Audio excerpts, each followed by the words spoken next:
الحمد لله الحمد لله الذي لا نحصي ثناء عليه كما أثنى عليه وقال الله تعالى أعوذ بالله من الشيطان الرجيم بسم الله الرحمن الرحيم أم حسبت أن أصحاب الكهف والرقيم كانوا من آياتنا عجبا إذ أوى الفتية إلى الكهف فقالوا ربنا آتنا من لدنك رحمة وهيئ لنا من أمرنا رشدا وقال النبي صلى الله تعالى عليه وسلم خیرکم من تعلم القرآن وعلمہ او کما قال علیہ الصلوۃ والسلام۔ قرآن کریم اللہ پاک نے ہم سب کی ہدایت کے لیے نازل فرمایا۔ ان ھذا القرآن یہدی للتی ہی اقوم، اور قرآن کریم میں بہت سارے ایسے تاریخی واقعات بھی اللہ پاک نے بتلائے جن سے ہماری ہدایت اور نصیحت کا سیدھا تعلق ہے۔ انہی واقعے میں ایک اصحاب کہف کا واقعہ بھی ہے۔ سورہ کہف جو اللہ پاک نے نازل فرمائی، اس کا شان نزول اول تو یہ ہے کہ جب مکہ المکرمہ میں اللہ کے نبی علیہ الصلوۃ والسلام کی نبوت کا چرچا ہوا تو اس سے قریش مکہ بڑے پریشان ہوئے، تو انہوں نے اپنے دو ساتھی نضر بن ثاقب اور عقبہ ابن ابی معیط جو دو شخصوں کو مدینہ طیبہ کے علماء یہود کے پاس بھیجا کہ وہ لوگ کتب سابقہ، تورات، انجیل وغیرہ کے عالم تھے، اور ان سے کہا، وہ سارا واقعہ سنایا۔ تو علماء یہود نے کہا کہ آپ ان سے مطلب جو نبوت کا دعویٰ کر رہے ہیں محمد عربی صلی اللہ علیہ وسلم، تو آپ کی ذات بابرکت سے 3 سوال پوچھیں۔ ایک تو قدیم زمانے میں جو اصحاب کہف کا واقعہ ہوا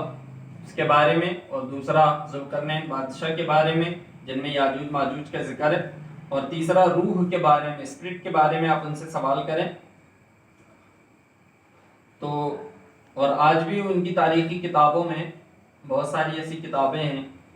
دا decline and fall of Roman empire, اس میں 7 سلیپس کے عنوان سے ایک قصہ موجود ہے اصحاب کہف کا۔ اس کے علاوہ ویکیپیڈیا میں موجود ہے، انسائکلوپیڈیا بریٹینیکا 1946 اس میں موجود ہے۔ لہٰذا ہمیں تو بہرحال قرآن کے سوا کسی اور کتاب کی رہنمائی کی ضرورت نہیں ہے۔ تو جب وہ لوگ واپس آئے تو اللہ کے نبی علیہ الصلوۃ والسلام سے کہا کہ یہ 3 سوال ہیں۔ اللہ کے نبی علیہ الصلوۃ والسلام نے فرمایا میں اس کا جواب کل دوں گا، اور لیکن انتظار وحی میں 15 دن گزر گئے، نہ جبریل امین آئے اور نہ وحی آئی، لیکن 15 دن بعد وحی آئے اور اللہ پاک نے بتلا دیا تاخیر وحی کا سبب، وَلَا تَقُولُنَّ لِشَيْءٍ إِنِّي فَاعِلٌ ذَلِكَ غَدًا إِلَّا أَن يَشَاءَ اللَّهُ، کہ کوئی بات ایسی نہ کہو کہ کریں گے، بلکہ یہ ہے کہ اللہ چاہے گا۔ تو بہرحال پھر وحی آئے اور پھر اس میں اللہ پاک نے بتلایا کہ اصحاب کہف کو کون تھے۔ ام حسبت ان اصحاب الکہف والرقیم کانوا من آیاتنا عجبا، کہ تم یہ سمجھتے ہو کہ اللہ پاک کے نزدیک اصحاب کہف اور اصحاب رقیم بہت عجیب نشانیوں میں سے۔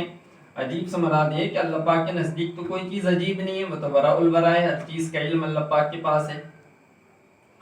تو لہٰذا پھر اللہ پاک نے اصحاب کہف کا واقعہ قرآن کریم میں تفصیل کے ساتھ ذکر فرمایا۔ اصحاب کہف اصل میں بادشاہوں کی اولاد اور اپنی قوم کے سرداروں میں سے تھے، اور قوم ان کی بت پرست تھی، اور قوم ایک روز ان کی قوم اپنے کسی مذہبی میلے میں گئی جہاں ان کا سالانہ اجتماع ہوا کرتا تھا، اور وہاں ایک ظالم بادشاہ دقیانوس نام کا ایک بادشاہ تھا، وہ ان کو مجبور کیا کرتا تھا بت پرستی پر۔ تو جس سال قوم وہاں پہنچی، اصحاب کہف نوجوان بھی وہاں موجود تھے، تو جب انہوں نے دیکھا کہ قوم اپنے ہاتھوں سے تراشے ہوئے بتوں کی عبادت کر رہی ہے اور بتوں کے نام پر جانوروں کو ذبح کر رہی ہے، تو ان کی اس احمقانہ حرکت سے ان اصحاب کہف کے نوجوانوں کو حقارت ہوئی کہ حقیقت تو یہ ہے کہ عبادت تو صرف اللہ جل شانہ کی ہونی چاہیے، اور یہ جو کام ہو رہا ہے یہ باطل عمل ہے۔ تو ان کی اس احمقانہ عبادت سے بچنے کے لیے انہوں نے وہاں سے ہٹنا شروع کیا۔ اول تو سب سے پہلے ان میں سے ایک شخص اٹھا اور دور کسی درخت کے نیچے جا کر بیٹھ گیا۔ اسی طرح پہلا، دوسرا، تیسرا، چوتھا لوگ آتے چلے گئے، مجمع ایک جمع ہوا، مگر یہ کہ کوئی ایک دوسرے کو نہ جانتا تھا، اور نہ ہی یہ کہ یہ یہاں پر کیوں آئے ہیں، اور ہر شخص اپنے عقیدے کو دوسرے سے چھپا رہا تھا کہ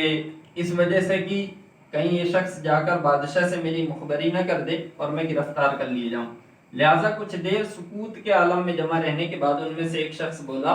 کہ ہم سب کے سب کا یہاں پہنچنے کا کوئی سبب تو ضرور ہے، مناسب یہ ہے کہ ہم ایک دوسرے کے خیال سے واقف ہو جائیں۔ لہٰذا ان میں سے ایک شخص بولا کہ بھئی حقیقت تو یہ ہے کہ میں نے اپنی قوم کو جس جرم پہ مبتلا پایا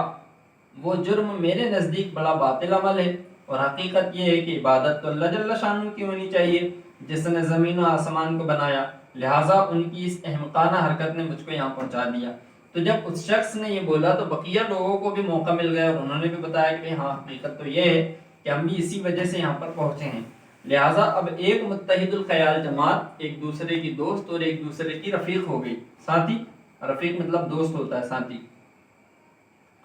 تو اب انہوں نے اپنی ایک عبادت گاہ بنا لی اور وہاں جمع ہو کر یہ لوگ عبادت کیا کرتے تھے، لیکن شدہ مطلب دھیرے دھیرے کسی ذریعے سے یہ خبر شہر میں پھیل گئی اور کسی شخص نے ان لوگوں کی مخبری بادشاہ کے پاس کر دی، تو لہٰذا بادشاہ نے ان کو حاضر ہونے کا حکم دیا۔ تو جب یہ لوگ بادشاہ کے سامنے حاضر ہوئے تو بادشاہ نے ان کے عقیدے کے متعلق سوال کیا، تو انہوں نے بتلایا پھر جیسا اللہ نے قرآن میں کہا وَرَبَطْنَا عَلَىٰ قُلُوبِهِمْ إِذْ قَامُوا فَقَالُوا رَبُّنَا رَبُّ السَّمَاوَاتِ وَالْأَرْضِ لَن نَّدْعُوَ مِن دُونِهِ إِلَٰهًا لَّقَدْ قُلْنَا إِذًا شَطَطًا، کہ انہوں نے بتلایا کہ بھائی حقیقت تو یہ ہے کہ عبادت اللہ جل شانہ کی ہونی چاہیے جو زمین و آسمان کا مالک ہے، اور صرف بتلایا نہیں بلکہ بادشاہ کو بھی دین اسلام کی دعوت دے دی۔ لہٰذا بادشاہ نے تو ان کی بات نہ مانا، ان کی بات سے انکار کیا اور ان کو ڈرایا دھمکایا، اور ساتھ یہ کہا کہ تم نوجوانوں میں تمہارے قتل میں جلدی نہیں کرتا تو میں تم کو مہلت دیتا ہوں، اگر تم لوگ واپس اپنی قوم کے دین اور مذہب پر آ جاتے ہو تو اپنے حال پر رہو گے ورنہ قتل کر دیے جاؤ گے۔ اور وہ جو اصحاب کہف نوجوان تھے، یہ چونکہ بادشاہوں کی اولاد تھے تو انہوں نے جو عمدہ پوشاکیں پہنی ہوئی تھی ان کو بھی تروا لیا، تو لہٰذا پھر اس نے مہلت دیا کہ میں تم کو مہلت دیتا ہوں۔ تو حقیقت تو یہ ہے کہ وہ مہلت جو تھی وہ اللہ پاک کی طرف سے تھی، کہ وہ اللہ پاک کا لطف و کرم تھا اپنے خاص مومنین بندوں پر، کہ اس بادشاہ کی دی ہوئی اس مہلت نے ان لوگوں کے لیے راہ فرار کھول دی، لہٰذا یہ لوگ یہاں سے چلے اور ایک غار میں جا کر یہ روپوش ہو گئے۔ تو جب یہ غار میں پہنچے اذ اول فتیۃ الی الکہف فقالوا ربنا آتنا من لدنک رحمہ وہیئ لنا من امرنا رشدا، پھر انہوں نے دعا کی کہ اللہ پاک ہم لوگوں کے لیے آسانی کا معاملہ فرما، ہماری ضرورتوں کو پورا فرما۔ اس سے مقصد اصلی کی طرف کہ جو ضرورت کا سامان ہے یا جو اصل زندگی اس کے بارے میں کہا جا رہا ہے۔ بہرحال جب انہوں نے یہ کہا پھر اللہ نے قرآن کریم میں آگے کہا کہ فَضَرَبْنَا عَلَىٰ آذَانِهِمْ فِي الْكَهْفِ سِنِينَ عَدَدًا، پھر ہم نے ان کے کان میں نیند کی ایک تھپکی دے دی اور پھر اس نیند سے وہ سالہ سال سوتے رہے۔ علماء نے اس کی جو حد ہے وہ تقریباً 300 سال لکھی ہے۔ تو آگے پھر اللہ پاک نے قرآن میں کہا کہ وَتَرَى الشَّمْسَ إِذَا طَلَعَتْ تَزَاوَرُ عَنْ كَهْفِ ذَاتَ الْيَمِينِ وَإِذَا غَرَبَتْ تَقْرِضُهُمْ وَذَاتَ الشِّمَالِ وَهُمْ فِي فَجْوَةٍ مِّنْهُ، جب سورج طلوع ہوتا تھا تو داہنی جانب سے کنی کاٹ کے نکل جاتا تھا، اور جب غروب ہوتا تھا تو بائیں جانب سے نکل جاتا تھا۔ علماء نے اس کی ایک وجہ یہ بھی لکھی ہے کہ جو غار کا منہ تھا وہ جنوب کی طرف تھا، مطلب نارتھ سائڈ میں، اتر کی طرف، تو جو جنوب کی طرف تھا جس کی وجہ سے اس سورج کی جو روشنی تھی اس کی کرنیں تھیں وہ براہ راست غار پر نہیں پڑتی تھی، جس کی وجہ سے کسی قسم کی ان کو اذیت نہیں پہنچتی تھی۔ اور یہ بھی لکھا کہ وہ جب سو رہے تھے وَتَحْسَبُهُمْ أَيْقَاظًا وَهُمْ رُقُودٌ، کہ مخاطب جب تو ان کو دیکھے تو ان کو جاگتا ہوا محسوس کرے، وہ جب سو رہے تھے تو جاگتا ہوا محسوس، اس میں علماء نے وجہ لکھی ہے کہ نیند کی حالت میں جو انسان کی جسم میں ڈھیلا پن آ جاتا ہے وہ ڈھیلا پن ان کی باڈیوں میں نہیں تھا، ان کے اجسام پر نہیں تھا، اور اس کے علاوہ نیند کی حالت میں سانس لینے میں جو تغیر ہوتا ہے وہ بھی ان کے اجسام پر نہیں تھا۔ اور وَنُقَلِّبُهُمْ ذَاتَ الْيَمِينِ وَذَاتَ الشِّمَالِ، اللہ پاک ان کی مختلف کروٹیں بدلتے رہتے تھے۔ کروٹیں بدلنے سے بھی دیکھنے والے کو یہ محسوس ہوتا ہے کہ یہ شخص نیند میں نہیں ہے، اور کروٹیں بدلنے سے ایک بات یہ بھی کہ ایک طرف کی مٹی ان کے اجسام کو کھا نہ لے، مطلب ایک طرف جب کروٹ رہے گی تو دھیرے دھیرے مٹی چڑھتی چلی جائے گی، اس وجہ سے اللہ پاک ان کروٹوں کو بدلتا رہتا تھا۔ وَنُقَلِّبُهُمْ ذَاتَ الْيَمِينِ وَذَاتَ الشِّمَالِ، پھر آگے کہا وَكَلْبُهُمْ بَاسِطٌ ذِرَاعَيْهِ بِالْوَسِيدِ، اور غار کے منہ پر ایک کتا اس طرح ہاتھ پھیلائے ہوئے، وہ جو کتے کے پیر ہوتے ہیں تو پیر پھیلائے ہوئے اس طرح سامنے بیٹھا ہوا ہے۔ پھر آگے کہا لَوِ اطَّلَعْتَ عَلَيْهِمْ لَوَلَّيْتَ مِنْهُمْ فِرَارًا وَلَمُلِئْتَ مِنْهُمْ رُعْبًا، کیا مخاطب جب تو ان کو دیکھتا تمہارے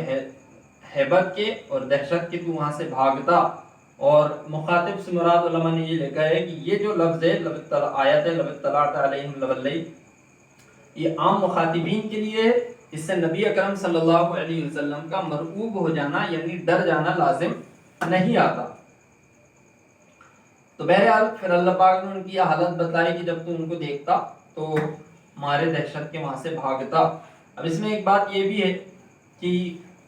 کتا پالنے کا حکم شریعت محمدیہ میں منع ہے،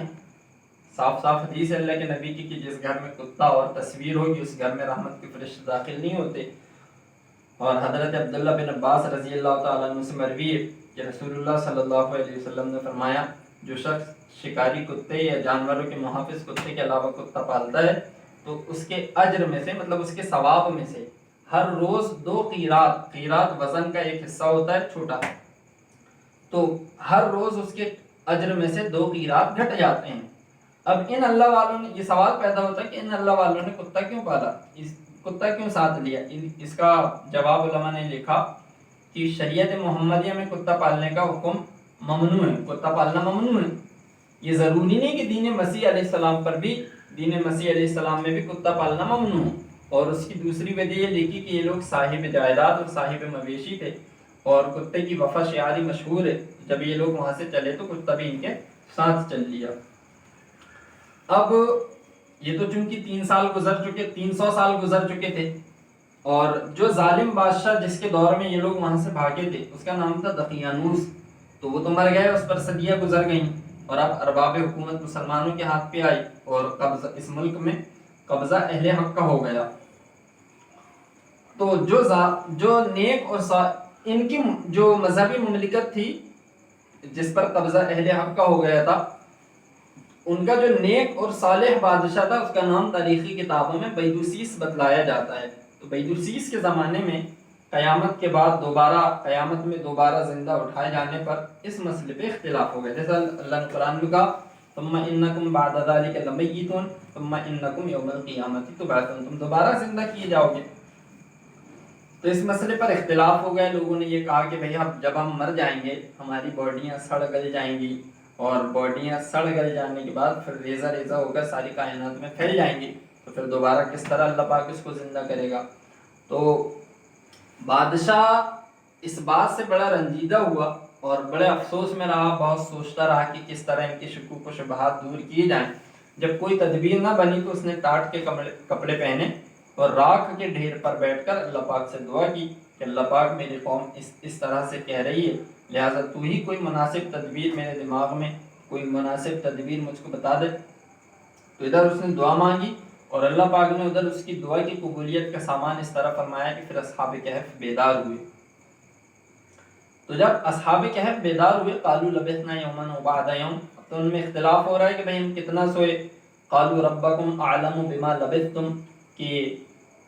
سب سے پہلے تو ایک شخص نے کہا کہ بھئی ہم کتنا سوئے، تو اس کا جواب یہ ہے قالوا لبثنا یوما و بعض یوم، کہ ہم ایک دن سوئے ہیں یا ایک دن سے کچھ کم۔ اس کی وجہ علماء نے یہ لکھی کہ جب یہ لوگ غار میں داخل ہوئے تو وہ وقت صبح کا تھا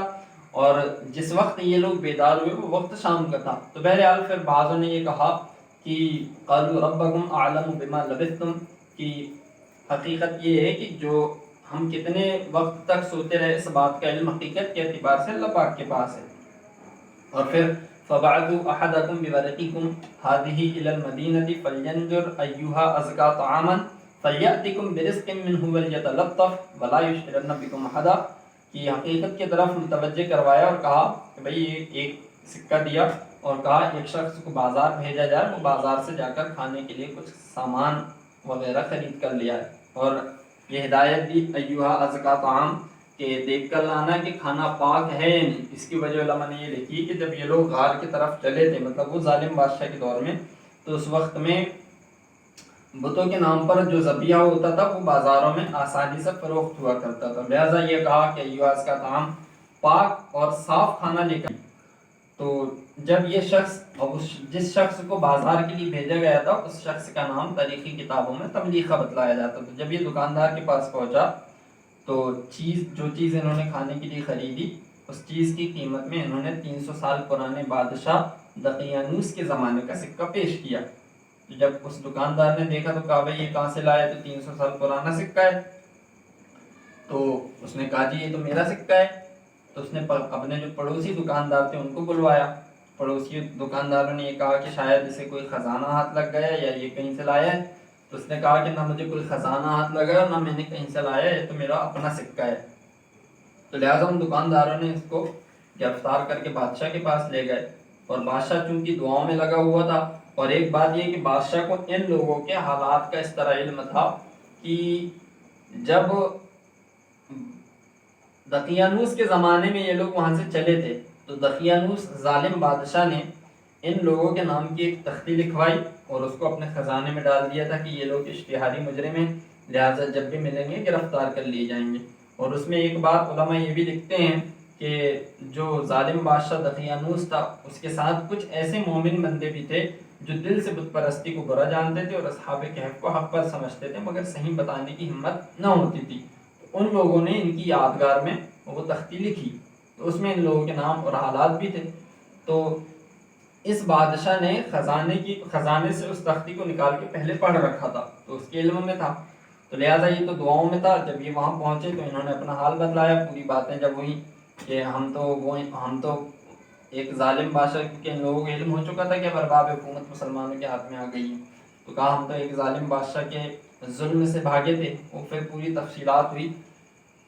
تو بیدوسیس نے کہا کہ آپ مجھے بڑا خوشی ہوئی اور میں نے اللہ پاک سے دعا بھی مانگی تھی کہ اللہ پاک مجھ کو ان لوگوں سے ملا دے جو ظالم بادشاہ دقیانوس کے زمانے میں اپنا ایمان بچا کر بھاگے تھے۔ پھر بادشاہ نے تملیخہ سے کہا کہ آپ مجھے وہاں لے کر چلیں جہاں سے آپ آئے ہیں، لہٰذا تملیخہ بادشاہ اور بہت سارے اہل شہر کے مجمع کے ساتھ بادشاہ وہاں پہنچا۔ تو جب بادشاہ غار کے قریب پہنچا تو تملیخہ نے انہیں روکا اور کہا کہ آپ یہاں ٹھہریں، میں جا کر اپنے ساتھی کو مطلع کر دوں، کہیں ایسا نہ ہو کہ وہ آپ کو اچانک پائیں تو سوچیں کہ دشمن نے ہم پر، ظالم بادشاہ نے ہم پر چڑھائی کر دی ہے۔ لہٰذا تملیخہ نے جا کر ان لوگوں کو متوجہ کیا اور وہ سارا واقعہ سنایا۔ تو بعض کتابوں میں یہ لکھا ہے کہ جس وقت میں تملیخہ نے جا کر ان لوگوں کو سارا واقعہ سنایا فوراً ان کی وفات ہو گئی، اور بعض اہل علم نے یہ بھی لکھا ہے کہ تملیخہ نے جا کر سارا واقعہ سنایا، پھر وہ لوگ باہر آ کر بادشاہ کا استقبال تعظیم کے ساتھ کیا، اور پھر بادشاہ سے اور اہل شہر سے کہا کہ اب ہم آپ سے رخصتی چاہتے ہیں، لہٰذا اپنے غار میں چلے گا، اور وہیں ان کا انتقال ہو گیا۔ اب جب ان کا انتقال ہو گیا تو پھر ان کی یادگار میں کوئی تعمیر بنائی جائے، اس مسئلے پر اختلاف ہوا۔ ایک جماعت یہ تھی جس میں بعض اہل علم نے یہ لکھا ہے کہ وہ جماعت بت پرستوں کی جماعت تھی کہ اس وقت تک بھی بعض ان میں بت پرست موجود تھے، تو انہوں نے کہا کہ کوئی ایسی رفاہ عام بنا دی جائے۔ تو بعض اہل علم اور اہل ایمان لوگوں نے کہا کہ اس جگہ پر ایک مسجد کی تعمیر کر دی جائے جس سے ان کی یادگار کی تعمیر بھی باقی رہے اور بت پرستی کا کوئی شک و شبہ نہ رہے، اس لیے کیونکہ بت پرستی کا شک و شبہ اس لیے کہ یہ لوگ خود عبادت گزار ہیں تو ان کی بت پرستی کا سوال پیدا نہیں ہوتا، اور بت پرستی کی ابتدا بھی کچھ اس طرح ہوتی ہے جیسے حضرت شیس علیہ السلام کے بیٹے حضرت یافت کے اولادوں میں سے ان کے 5 بیٹے تھے، ود، سوا، یغوث، یعوق، نصر، جس کو اللہ پاک نے قرآن میں کہا کہ نوح علیہ السلام کی قوم کہتی ہے کہ ود اور ودم ولا سواء ولا یغوث و یعوق نصر، اور ود اور سوا اور یغوث اور یعوق اور نصر کو کبھی ترک نہ کرنا۔ تو لہٰذا یہ بت پرستی کا شک و شبہ نہ رہے، لہٰذا وہ فیصلہ کن ہوا کہ وہاں پر ایک مسجد کی تعمیر بنا دی گئی۔ اب اس میں یہ ہے کہ اللہ کے نبی علیہ الصلوۃ، یہ ان لوگوں کی تعداد کتنی تھی، اس پہ اللہ کے نبی علیہ الصلوۃ والسلام سے جو مناظرہ ہوا تھا، سیقولون ثلاثۃ رابعهم کلبهم ویقولون خمسۃ سادسهم کلبهم رجما بالغیب ویقولون سبعۃ وثامنهم کلبهم، ان میں تین لوگ تھے، 3 جماعت تھیں۔ پہلے فرقے کا نام نستوریہ بتلایا جاتا ہے، دوسرے فرقے کا نام ملکانیہ اور تیسرے فرقے کا نام یعقوبیہ۔ تو ملکانیہ جو فرقہ تھا اس نے 3 لوگوں کا قول اختیار کیا اور کہا چوتھا ان کا کتا تھا۔ دوسرا یعقوبیہ، اس نے 5 لوگوں کا قول اختیار کیا اور کہا چھٹواں ان کا کتا تھا۔ اور تیسرا جو تھا نستوریہ، اس نے 7 لوگوں کا قول اختیار کیا اور کہا 8واں ان کا کتا تھا۔ اور بعض نے یہ بھی لکھا ہے کہ یہ جو تیسرا قول تھا یہ مسلمانوں کا تھا۔ اور اسماء اصحاب کہف سے متعلق تو کسی صحیح حدیث میں ان کے اسماء نہیں بتلائے گئے، مگر ان میں بھی اختلاف ہے، مگر ان میں بھی اقرب وہ روایت ہے جس کو معجم اوسط میں بسند صحیح حضرت عبداللہ بن عباس رضی اللہ تعالیٰ عنہ سے نقل کیا گیا ہے کہ ایک کا نام مکسلمینہ، تملیخہ، مرتونس، سنونس، سالیانوتس، ذو نواس اور کاسد تیونس۔ اب اس میں ایک بات یہ بھی ہے یہ تو خیر اصحاب کہف کا تاریخی واقعہ تھا، ایک جغرافیائی حیثیت، لیکن اس میں ایک بات یہ بھی ہے، جیسے شروع میں جب بات شروع ہوئی تھی تو قرآن کریم میں اللہ پاک نے ابتدائی آیتوں میں یہ کہا کہ ام حسبت ان اصحاب الکہف والرقیم کانوا من آیاتنا عجبا، تو اب اس میں جو رقیم کا جو لفظ تھا وہ واو کے ساتھ آ جانے سے بہت سارے اہل علموں میں اختلاف ہوا کہ اصحاب کہف اور جماعت ہے اور اصحاب رقیم دوسری جماعت ہے۔ اگرچہ کسی صحیح حدیث میں اس کا کوئی ذکر نہیں ہے، لیکن امام بخاری رحمۃ اللہ علیہ نے اپنی کتاب صحیح میں اصحاب کہف اور اصحاب رقیم دو الگ الگ نام دیے ہیں، اور پھر اصحاب رقیم سے مراد انہوں نے اصحاب رقیم کے متعلق وہ مشہور قصہ 3 شخصوں کے غار میں بند ہو جانے کا، پھر ان کے دعا کرنے سے اور ان کی اخلاص کی دعا کرنے سے کہ تھوڑا سا غار سرکا، پھر تھوڑا سا اس طرح وہ پتھر سرک گیا، وہ واقعہ انہوں نے امام بخاری رحمۃ اللہ علیہ نے، لیکن حافظ ابن حجر رحمۃ اللہ علیہ نے شرح بخاری میں واضح کیا کہ ازروع روایت حدیث اس کی کوئی صریح دلیل نہیں ہے کہ مذکورہ 3 شخصوں کو اصحاب رقیم کہا گیا، بلکہ بات اتنی ہے کہ واقعہ غار کے ایک راوی حضرت نعمان بن بشیر رضی اللہ تعالیٰ عنہ کی روایت میں بعض راویوں نے یہ اضافہ نقل کیا ہے کہ حضرت نعمان بن بشیر رضی اللہ تعالیٰ عنہ نے فرمایا کہ میں نے رسول اللہ صلی اللہ علیہ وسلم کو رقیم کا ذکر کرتے ہوئے سنا، آپ غار میں بند رہ جانے والے 3 شخصوں کا واقعہ سنا رہے تھے، اور یہ اضافہ فتح الباری میں بزار اور طبرانی کی روایت سے نقل کیا گیا ہے۔ مگر اول تو اس حدیث کے عام راویوں کی روایات جو سیاہ ستہ اور حدیث کی دوسری کتابوں میں مفصل موجود ہے، ان میں سے کسی نے ان کے اس جملے کو نقل نہیں کیا، خود امام بخاری رحمۃ اللہ علیہ کی روایت بھی اس جملے سے خالی ہے، پھر اس جملے میں بھی اس کی کوئی تصریح نہیں ہے کہ آپ صلی اللہ علیہ وسلم نے غار میں بند رہ جانے والوں کو ان 3 شخصوں کو اصحاب رقیم فرمایا، بلکہ بات یہ ہے کہ آپ صلی اللہ علیہ وسلم رقیم کا ذکر کر رہے تھے، اسی کے ضمن میں ان 3 شخصوں کا بھی ذکر فرما دیا، اور اس میں جو علماء کے اختلاف نقل کیے گئے ہیں وہ خود بھی اس کی دلیل ہے کہ اللہ کے نبی علیہ الصلوۃ والسلام سے لفظ رقیم کی مراد کے متعین کرنے کے بارے میں کوئی صریح روایت، کوئی حدیث وارد نہیں ہے، ورنہ یہ کیسے ممکن تھا کہ آپ صلی اللہ علیہ وسلم کسی لفظ کی مراد کو خود متعین فرما دیں اور پھر صحابہ و تابعین میں اس میں اختلاف ہو۔ لہذا حافظ ابن حجر رحمۃ اللہ علیہ کہتے ہیں کہ اصحاب کہف اور اصحاب رقیم ایک ہی جماعت کے 2 نام ہیں، اور حافظ ابن حجر رحمۃ اللہ علیہ نے یہ بھی کہا کہ قرآن کریم نے جس طرح اصحاب کہف کے واقعے کو بتلایا، اس کا سیاق، اس کا مضمون خود اس بات کی گواہی دے رہا ہے کہ اصحاب کہف و اصحاب رقیم ایک ہی جماعت کے 2 نام ہیں۔ اب دوسرا مسئلہ اس جگہ اس قصے کی تفصیلات کا ہے، جس کے 2 حصے ہیں، ایک کی جس سے یہودیوں کے سوال کا جواب بھی ہو جاتا ہے اور مسلمانوں کے لیے ہدایت اور نصیحت بھی ہے، اور دوسرا قصہ اس کی تاریخی اور جغرافیائی حیثیت رکھتا ہے۔ قرآن حکیم نے اپنے حکیمانہ اصول کے تحت قصہ یوسف علیہ السلام کے سوا پورے قرآن میں کسی بھی جگہ کسی بھی صورت میں تفصیلاً ذکر نہیں کیا، بس اس قصے کے وہ اجزاء جن سے ہماری ہدایت اور نصیحت کا تعلق تھا موقع بموقع وہ اجزاء بتا دیے گئے۔ اب ان کی جگہ کے متعلق اختلاف ہوتا ہے کہ اصحاب کہف کہاں ہیں، ان کی غار کہاں ہیں، تو اس میں مختلف روایتیں ہیں، جس میں امام قرطبی رحمۃ اللہ علیہ نے ضحاک کی روایت سے نقل کیا کہ رقیم روم کے ایک شہر کا نام ہے جس کے ایک غار میں کچھ مردہ لاشیں ہیں، 21 لاشیں ہیں، ایسا معلوم ہوتا ہے کہ جیسے سو رہے ہیں، اور ابن عطیہ رحمۃ اللہ علیہ سے نقل کیا ہے کہ رقیم جو ہے وہ ملک شام میں ایک غار ہے جس میں کچھ مردہ لاشیں ہیں، وہاں کے مجاورین یہ کہتے ہیں کہ یہی لوگ اصحاب کہف ہیں، اور ان مردہ لاشوں کے ساتھ ایک مردہ کتے کا ڈھانچہ بھی موجود ہے۔ اور ابن عطیہ رحمۃ اللہ علیہ سے دوسرا واقعہ جو ہے اندلس غرناطہ کا نقل کیا، کہتے ہیں کہ غرناطہ میں لوشا نام کا ایک گاؤں ہے، اس گاؤں کے قریب ایک غار ہے جس میں کچھ مردہ لاشیں ہیں، بعض ایسی ہیں جن میں اب تک گوشت پوست باقی ہے اور بعض ایسی ہیں جن میں گوشت پوست باقی نہیں ہے، اور ان مردہ لاشوں کے ساتھ ایک مردہ کتے کا ڈھانچہ بھی موجود ہے۔ اور ابن عطیہ رحمۃ اللہ علیہ کہتے ہیں کہ سن 504 ہجری میں یہ خبر سن کر میں خود وہاں پر پہنچا تو میں نے دیکھا تو واقعی وہ لاشیں اس حال پر موجود ہیں، اور ساتھ ساتھ ایک رومی زمانے کی تعمیر بھی ہے، ایسا معلوم ہوتا ہے جیسے کوئی عالیشان محل ہوگا، اس وقت تک بھی اس کی بعض دیواریں موجود ہیں، اور یہ ایک غیر آباد جنگل میں۔ اور ابن عطیہ رحمۃ اللہ علیہ بھی کہتے ہیں کہ غرناطہ کے بالائی حصے میں مطلب اوپر کی طرف ایک قدیم شہر کے نشانات اور اس کے آثار پائے جاتے ہیں، پرانے شہر کے نشانات پائے جاتے ہیں، اور اس شہر کا نام تاریخی کتابوں میں رقیوس بتلایا جاتا ہے۔ اور حضرت ابن عباس رضی اللہ تعالیٰ عنہ سے رقیم کے متعلق پوچھا گیا تو آپ نے فرمایا کہ رقیم ایک وادی کا نام ہے،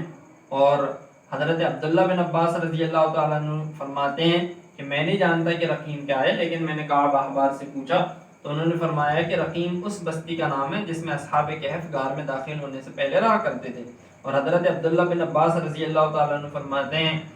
کہ ہم لوگوں نے حضرت امیر معاویہ رضی اللہ تعالیٰ عنہ کے ساتھ ایک جہاد کیا جس کو غزوۃ المضیق کہا جاتا ہے، تو جب ہمارا گزر اس غار کے پاس سے ہوا جس میں اصحاب کہف ہیں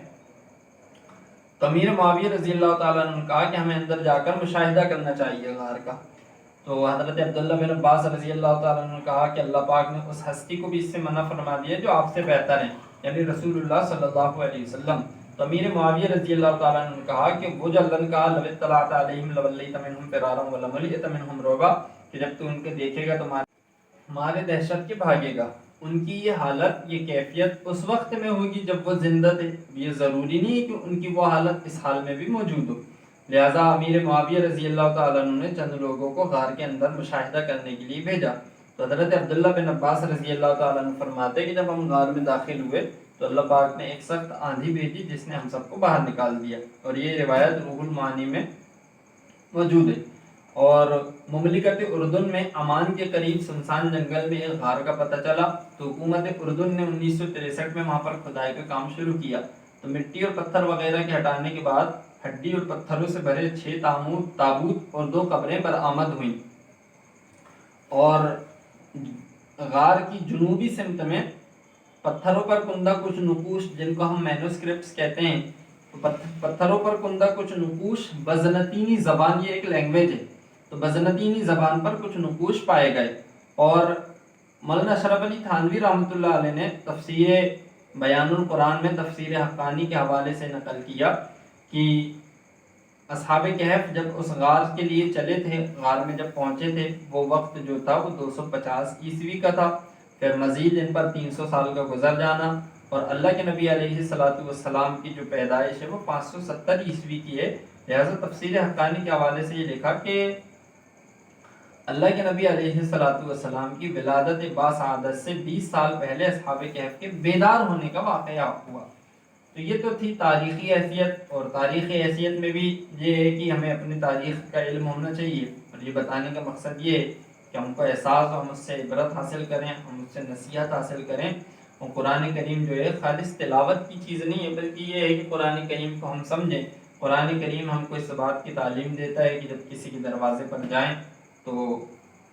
دروازے پر کھڑے نہ ہوں، اور بہت ساری قرآن کریم کی تعلیمات ہیں، جھوٹ نہ بولیں، زبان کا غلط استعمال نہ ہو، ناپ تول میں کمی نہ کریں، یہ ساری قرآنی ہدایات ہیں۔ تو لہٰذا یہ ہے کہ قرآن کریم کو ہم اس بات کی کوشش کریں کہ قرآن کریم کو گرامیٹیکلی ہم پڑھنے کی کوشش کریں، اور وہ چیزیں جس سے ہماری ہدایت اور نصیحت کا تعلق، ہم ان پر محنت کریں، لیکن پھر قرآن کریم سے اور قرآن کریم کی آیتوں سے مسائل کے استنباط کرنا یہ علماء کا کام ہے۔ ہماری ذمہ داری یہ ہے کہ جو ظاہر میں ہم کو نظر آ رہا ہے کہ کم سے کم وہ فضائل کی چیزیں ہم اس پر عمل کریں۔ اللہ پاک ہم سب کو کہنے سننے سے زیادہ عمل کرنے کی توفیق نصیب فرمائے۔